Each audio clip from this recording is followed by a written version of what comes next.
It seems you can't have a conversation about electric vehicles without mentioning one magic word: range.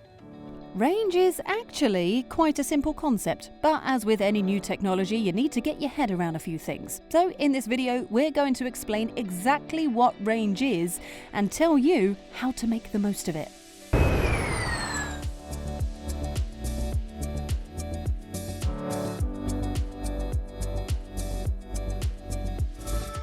So first up, range is basically the measure of how many miles you can do before you need to charge the battery up again. So the numbers that you'll see quoted in our reviews and on vehicle brand websites are simply saying how far the van will go if the battery is at 100% and you drive it down to 0%. These are the independently assessed official figures, but they are done in a lab. So what you'll get in the real world could be less. They might also be more, especially if you drive a lot in towns, have a light load and it's a nice temperature like it is today. But these figures are there to give us a benchmark so we can compare apples with apples. So vans like this Citroën ë-Berlingo has a combined range of 213 miles. Now that's sometimes referred to as WLTP figure, which, I'll be honest, I can never really remember what WLTP stands for, so what we'll do is we'll write it down there, just in case you need it for a pub quiz or something. You should be able to achieve that figure in some conditions, but you shouldn't expect to get that on every journey, as the efficiency will depend on all sorts of factors. If you're driving around in mild weather with a lighter load, then you're going to do much better with your range. I mean, if you're also driving around town, you'll find your range is predicted better as well, and that's because you're driving slower and you're going to recoup some energy from your braking. If you're driving, let's say, more enthusiastically, and you've got the fans on full blast at 29 degrees and it's cold outside, yes, you will lose some range. If you see that lower figure, you might panic and think that you need a bigger battery, but that doesn't have to be the case. You see, having long range is a real luxury. I mean, you'll have to plug in less and you're going to do way more miles because you've got a bigger battery. But you could choose a more efficient van and slightly change the way that you drive. More of that later.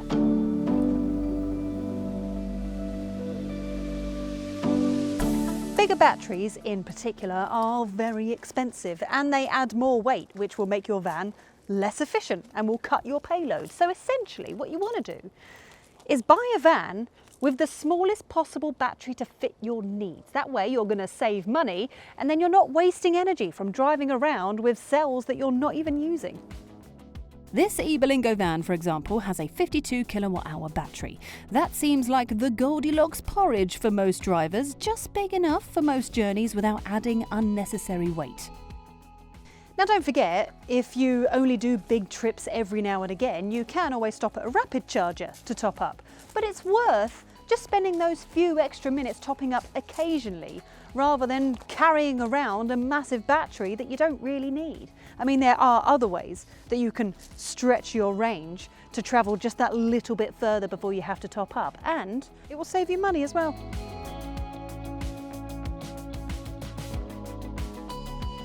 As you'll know if you've already driven one, electric vehicles are wonderfully easy to drive. And if you haven't, then check out our Electric Explained video that tells you all about what they're like. But even with this simplicity, there are ways in which you can tweak your driving style to help you get more from your battery. It's nothing too drastic, and it's actually great fun seeing how much energy you can save, especially as it's normally just wasted.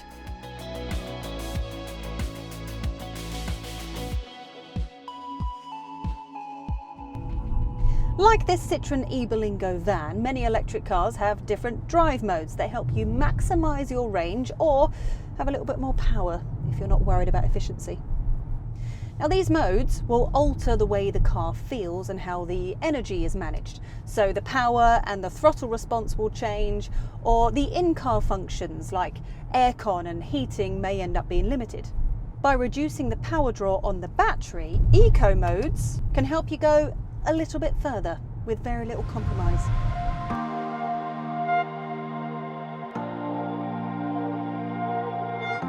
Now most electric vehicles will allow you to adjust the level of regenerative braking, or regen, when you lift your foot off the accelerator or when you're driving down a hill.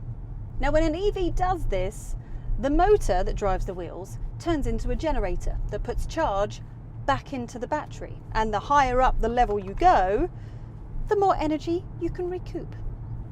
Now in some Citroëns you'll have a B button down here that will just instantly trigger the regen braking, and it means it will slow down much quicker as soon as you lift your foot off of the accelerator.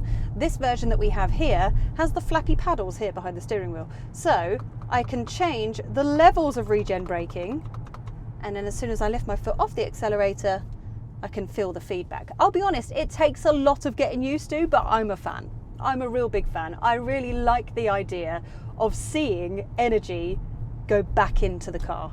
It's very satisfying.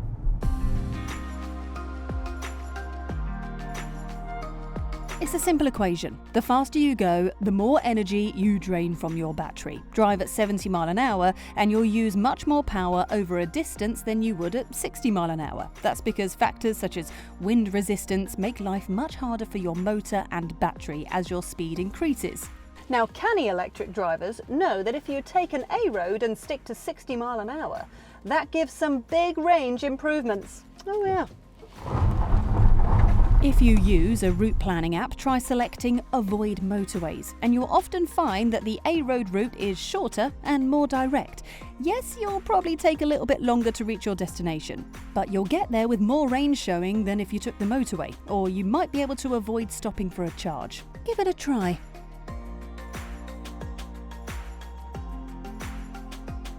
Unlike a petrol or a diesel engine, a battery vehicle produces less waste heat. So if you want warmth, you need to take the energy from the battery, which yes, will affect your range. But here's where you need to be smart. So instead of heating up the entire cabin, which will use energy, you're better off heating yourself. If you have heated steering or heated seats, use that. Or, this might sound a bit counterintuitive, but if you turn down your degrees by 1 or 2, it will significantly reduce the energy consumption. I promise you. Oh, another good thing is preconditioning. So you can warm up the vehicle while you're still plugged into your mains charger. So then it's not going to be using the energy while you're out and driving. And the perks of a van is that it's actually a smaller space to heat up. It's good, isn't it? So there we go. Hopefully you won't find the concept of range so strange now and you're up to speed with how to use every watt. If you want any more information about making the switch to electric, then make sure you check out our other Electric Explained videos on the site, because together with Citroën, we're here to help clear the air.